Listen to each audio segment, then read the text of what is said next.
Bonjour à toutes et à tous et ravi de vous retrouver pour cette nouvelle vidéo consacrée au ciel de naissance de Jeff Bezos. Je me suis intéressée à ce personnage car il est aux manettes de tous les secteurs clés et de tous les lieux stratégiques. Le e-commerce, la conquête spatiale, les médias, la finance, la santé, la logistique, on le retrouve partout. Il est omniprésent et omnipotent. Sa fortune est tellement colossale qu'il pèse en richesse plus lourd que certains États. Et le fil conducteur de son empire reste la nouvelle technologie, qui est l'objet par essence d'une forme prise par le niveau transcendantal. Car un outil ou une créature qui a les caractéristiques du niveau transcendance présente la particularité d'échapper au contrôle de son maître, de celui qui l'a créé. Et on reconnaît la transcendance à ce marqueur qui ne trompe pas. Le sujet en question nous dépasse et prend le contrôle de notre vie. Et c'est ce qui se passe effectivement avec le numérique, où on bascule de position de sujet avec le flux des données et le big data en objet de notre vie. D'où l'importance de développer véritablement une pensée autonome et critique par rapport à la société vers laquelle on cherche à nous engouffrer à vive allure. Donc, en termes de créature et de créateur, il est intéressant de relever une analogie entre le concept d'Amazon qui a été choisi par Jeff Bezos et la signification astrologique d'Eris. Alors, une Amazone, chacun le sait, c'est le symbole d'une femme guerrière dont on a coupé un sein et pour qu'il ne le gêne pas lorsqu'elle manie son arc. Donc on est quand même sur une symbolique de castration du féminin et sur quelque chose d'assez violent. Dans la mythologie grecque, Eris est la déesse du chaos et elle se présente comme la sœur d'Hadès ou de Mars sur le champ de bataille. Donc d'emblée, on voit clairement qu'on bascule dans un univers guerrier. Alors, là où je fais une analogie entre Amazon et l'image, le symbole d'Amazon et Eris, c'est que dans le thème de Jeff Bezos, effectivement, comme pressenti, son Eris est dominant dans son thème. On le retrouve là donc en conjonction avec Jupiter en bélier. Alors, je vais lire un extrait d'interview daté de l'automne 2017 dans Ouest France, où on voit clairement l'état d'esprit l'état d'esprit très offensif qui marque sa patte entrepreneuriale. À propos donc d'une interview, Jeff Bezos, concernant les recettes qui font son succès, répond ceci. Il faut être agile et robuste pour pouvoir encaisser les coups. Et il faut être rapide, innovant et aller très vite. C'est la meilleure défense contre l'avenir. Il faut toujours aller dans le sens de l'avenir. Si on s'en détourne, il gagnera, explique-t-il dans cette interview. Donc, quand on reprend sa terminologie, où on s'arrête un petit peu, il utilise des termes très guerriers. Agile et robuste, encaisser les coups, la meilleure défense, gagner. On est vraiment sur une stratégie commerciale très offensive et qui n'est pas tendre. On a vraiment le sentiment, et ça c'est une de ses caractéristiques, que lorsqu'il veut s'emparer d'un secteur, il part à l'assaut du secteur en question et il introduit le chaos dans le système préexistant. Et on est véritablement dans sa façon de fonctionner sur le plan social, puisque le costume social et la place qu'on occupe et comment on l'occupe est jupitérienne. Et donc, la conjonction de ces deux-là font qu'elles fusionnent dans sa façon d'être et de fonctionner sur le plan de la société. Donc, pour en revenir à sa stratégie entrepreneuriale, donc on est face à une logique de renversement d'un système après l'avoir perturbé de l'intérieur. Ça, c'est typique du côté érisien et de la fonction érisienne. Et d'ailleurs, on appelle Jeff Bezos le perturbateur en chef, ce qui rappelle cette dimension d'Eris qui est véritablement sans pitié, parce que quand on commence à rentrer sur sa fonction planétaire et sur l'impact qu'elle laisse à l'intérieur de l'homme et autour de lui, on s'aperçoit qu'elle n'est vraiment pas tendre. Et c'est ce qu'on repère du du côté de Jeff Bezos, où on voit clairement que les petits qui ne sont pas suffisamment agiles et robustes, pour reprendre sa terminologie, et donc se saisir du train de la nouvelle technologie qui est lancé à toute allure, se retrouve très rapidement écrasé par le rouleau compresseur de la puissance de feu de ce Jupiter et de cette conjonction avec Eris. Eris est d'autant plus puissante qu'elle est alimentée par les énergies de ce Jupiter qui, initialement dans la genèse du système solaire, est la planète la plus massive, parce que au démarrage, elle était prédisposée à devenir un second soleil. Mais notre soleil a capté l'essentiel de la matière, ce qui a fait avorter le processus pour devenir une étoile de Jupiter. Mais il n'en demeure pas moins qu'elle a recréé autour d'elle tout un système et dans l'analogie, si on reprend l'analogie de Jeff Bezos, eh bien, il a aussi cette capacité de faire tourner le système autour de lui après avoir introduit le chaos, après avoir perturbé et remis en question l'ensemble des repères préétablis. Donc, on ne compte plus les morts physiques par suicide suite à des faillites d'entreprises. On ne compte plus non plus les morts symboliques de certains corps de métier avec leur disparition. Et à l'image d'Eris, la création s'accompagne de destruction massive, par effet domino comme dans le processus de la bombe atomique. C'est l'envers du décor des innovations de Jeff Bezos qui suivent effectivement une logique transcendantale. Sur le plan sociétal, lorsque le processus se déclenche, lorsqu'il déclenche le processus, il est d'abord invisible, il est imperceptible, puis lorsqu'on identifie la menace, il est trop tard. Et il a pris l'ascendant, il est aux manettes du secteur et il impose son rythme à l'image des enfants hyperactifs qui sont impossibles à contrôler et qui du coup emportent l'ensemble de l'environnement autour d'eux pour tenter tant bien que mal de les cadrer, mais dans certains cas de figure, c'est mission impossible. Il est à la fois fascinant et inquiétant. C'est un personnage véritablement qui présente deux faces, une face passionnante, fascinante, et une deuxième où on est face à de nombreux questionnements. Une chose est certaine, c'est qu'il n'y a plus de contre-pouvoir face à ce microcosme d'ultra riches liés au numérique et qui ont pris les manettes. Les politiques, même s'ils continuent de capter encore l'attention, ont perdu la main en l'espace record de 3 décennies. L'orientation maintenant que prend notre société est régie et les grandes décisions sont prises par ces ultra riches.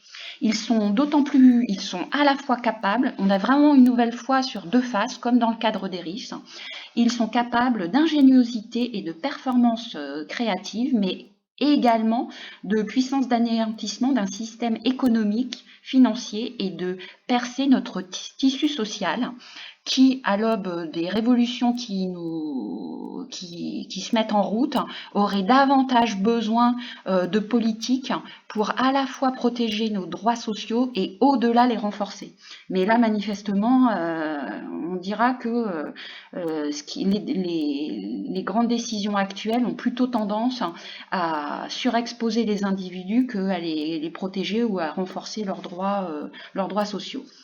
Donc, dans le thème de Jeff Bezos, à côté de ce pôle-là, eh bien, on s'aperçoit qu'il y a un pôle de contrepoids et complémentaire avec l'ensemble des planètes en Capricorne qui sont harmoniques à Uranus et Pluton en Vierge. Et là, on est face véritablement à un autre personnage. Il s'agit de quelqu'un qui se questionne sur le plan existentiel et spirituel. Il se reconnaît dans ce qui dure, dans ce qui demeure sur le long terme, parce que ces signes-là, effectivement, ce sont des signes qui misent sur ce qui dure et qui, à leurs yeux, c'est ce qui demeure qui présente une valeur, le reste et qui peut être éphémère, fulgurant, tous les projets comme ça, extrêmement brillants, qui peuvent être renversés d'un instant sur l'autre, et bien finalement ont assez peu de valeur à leurs yeux et assez peu d'importance. Il est vraiment pris en tenaille entre ces deux types de regards, d'où le fait qu'il soit extrêmement défensif, puisque là on est vraiment sur des signes défensifs. Il est en capacité comme ça de développer des stratégies de défense super bien pensées, parce que intuitives, en s'appuyant sur un sens de l'observation très aigu avec ce Mercure Capricorne, mais également en situation, il est en aptitude de tout de suite repérer, comme en sentant physiquement les choses, à la fois en les observant d'un point de vue intellectuel, mais également en les ressentant de l'intérieur par le corps. Il est en capacité de percevoir ce qui se cache derrière ce qui se montre, et il a un sens inné des rapports de force qui se jouent et qui se trament dans l'ombre. D'où une stratégie de défense des acquis sur le long terme qui est redoutable, parce que c'est vraiment quelqu'un qui a développé un pôle de personnalité dans l'hyper-maîtrise, dans l'hyper-vigilance et dans l'hyper-contrôle.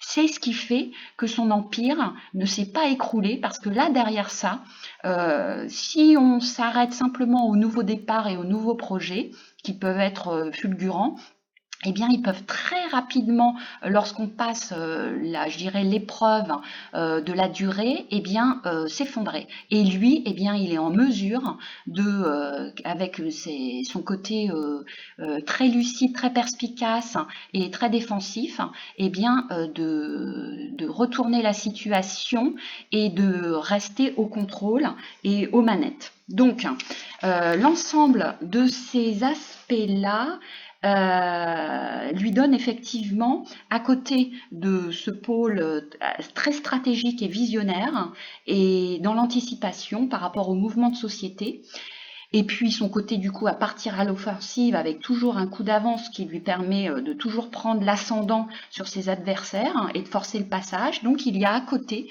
ce deuxième pôle dont il dispose avec une carte maîtresse, celle du recul, et des stratégies de défense avec une aptitude à lire entre les lignes, à identifier les secrets et repérer ce qui se cache pour mieux s'en protéger. Il s'agit d'un personnage passionnant à observer. Et il est d'autant plus important de regarder dans sa direction, parce qu'il fait partie des personnalités qui participent activement du processus qui nous conduit vers une révolution pour 2049. Alors, pourquoi est-ce que je dis ça ? Parce que là, j'ai repéré une conjonction, je dirais une combinaison de 3 facteurs. Le premier facteur, avec ces ultra riches liés au numérique, on s'aperçoit qu'on est face à une société qui surexpose les individus, qui les oblige à marche forcée à s'adapter à des innovations incessantes, et donc dans un environnement quand même très stressant. À côté de ça, donc les inégalités se creusent de façon considérable. À côté de ça, eh bien, on a la révolution climatique dont participe largement la révolution numérique. Et ce dérèglement-là climatique est un deuxième facteur de renversement. Et le troisième facteur, c'est un facteur de génération. Alors, j'ai compris cette histoire-là en observant ce qui s'est passé en 1789 avec notre Révolution française, où je me suis aperçue que, comme actuellement, on s'est retrouvé face à des incidents climatiques avec sécheresse sur plusieurs années et des hivers particulièrement rigoureux où la population a été mise à rude épreuve, donc accroissement des inégalités. Je me suis aperçue également qu'effectivement l'essentiel du pouvoir était concentré sur la royauté et la monarchie. Et le troisième facteur, qui est le grain de sable transcendantal, c'est la naissance d'une génération en 1759, donc trentenaires en pleine force de l'âge en 1789, qui ont servi de fer de lance à la Révolution. Et quand on regarde dans leur ciel de naissance de cette génération-là de 1789, on s'aperçoit qu'il y a une combinaison entre 3 planètes subversives, deux planètes naines, Pluton, Eris et Saturne, qui met 30 ans pour faire le tour de son cycle, qui explique effectivement que c'est toujours les trentenaires qui sont, je dirais, à l'assaut des renversements de société. Et cette configuration-là, eh bien, on la retrouve clairement sur les bébés que j'appelle révolutionnaires, qui sont nés en 2019, déjà fin 2018 au moment des Gilets jaunes, sur toute l'année 2019 et sur toute l'année 2020. Donc on est face à une génération de bébés révolutionnaires. On a tous les ingrédients et en 2049, Saturne reboucle, réactive par rétrogradation les forces révolutionnaires d'Eris et de Pluton, et on retrouve donc les mêmes ingrédients qu'en 1789, ce qui me laisse entendre effectivement qu'on va s'acheminer vers quelque chose qui va clairement remettre en question l'équilibre de notre société. Alors, ce que ce microcosme de personnalités d'ultra riches a perdu de vue et perd souvent de vue, et c'est ce qui fait qu'à un moment ou un autre le système craque, c'est que l'homme est porteur d'un besoin fondamental qui est celui de justice.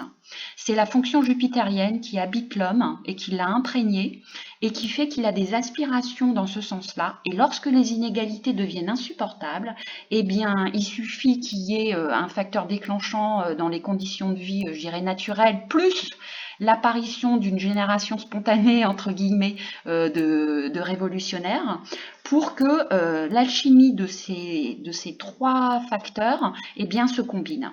Et lorsqu'on regarde, c'est très intéressant, lorsqu'on regarde les 2 années post-révolutionnaires donc 1790 et 2050, on s'aperçoit que Jupiter rentre dans la danse sur ces deux années-là, qui marquent l'avènement d'un nouvel ordre de société plus juste, avec une meilleure répartition des richesses. C'est-à-dire qu'après les trois subversives qui ont combiné leurs forces, et lorsque elles ne s'activent plus mutuellement, eh bien là pareil, on retrouve, alors après c'est des phénomènes de résonance entre cycles planétaires, parce qu'il y a un lien entre le cycle de Saturne et le cycle de Jupiter, et le cycle de Jupiter d'un point de vue astronomique. Il y a résonance entre ces deux planètes-là, ce qui fait que lorsque les trois premières vont avoir renversé le système, et bien derrière arrive Jupiter qui va recréer donc les conditions d'un ordre de société où le tissu social va à nouveau repouvoir se tisser, repouvoir se nouer et participer d'un nouvel équilibre qui sera effectivement plus juste. Voilà, donc écoutez, ce que je voudrais dire, c'est que ceux qui veulent approfondir pourront se tourner vers un écrit que je vais mettre en ligne dans quelques semaines sur mon site Eris 2049, mais également contribuer à cette vision divergente du monde à travers mon livre Eris la disruptive aux éditions Edilivre. Et j'en profite pour remercier ceux et celles qui me soutiennent dans l'ensemble de mon parcours à travers YouTube. Merci à vous et à très bientôt.